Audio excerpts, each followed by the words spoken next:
Hello, traders. FX Pip Collector here. Today is Thursday, December 5th, and this is my recap of the top viewed videos of the day. And gold came in number 2 today, so we're going to do a quick recap on the 1 hour time frame.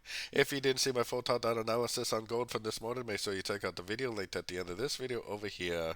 But also don't forget to check out my website, fxpipcollector.com, if you'd like to get access to my swing trade setups, my daily members-only live streams on Zoom, and my 34-video trading course are included for only $30 per month. So gold did finally make a decent little push down today, but this is very much still in an extremely sideways market right now. Gold is very slow, and pretty much all the dollar pairs are very slow right now. To me, it still looks like this is actually all a wave B. I mean, I would kind of say that this is more of a 5 ways up.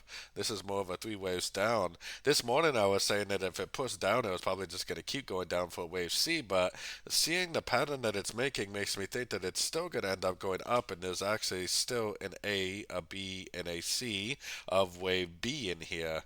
So I still think we're going to possibly get a push out to maybe the 60 or the 78% before we end up getting that bigger push down for the wave C of wave B.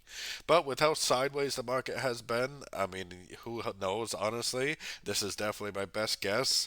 For me personally, I don't even bother trading sideways markets like this because I am more of a swing trader, so I definitely am waiting for either a proper setup, preferably the sort up here would be a proper setup for me, or if it does continue down like this, then I would definitely try to go long at the end of the wave C. I'm definitely not going to be trying to trade within a tight range like this, that's for sure. So anyways, don't forget to join my free Discord group, which is linked down here in the corner, and as always, thank you and happy trading.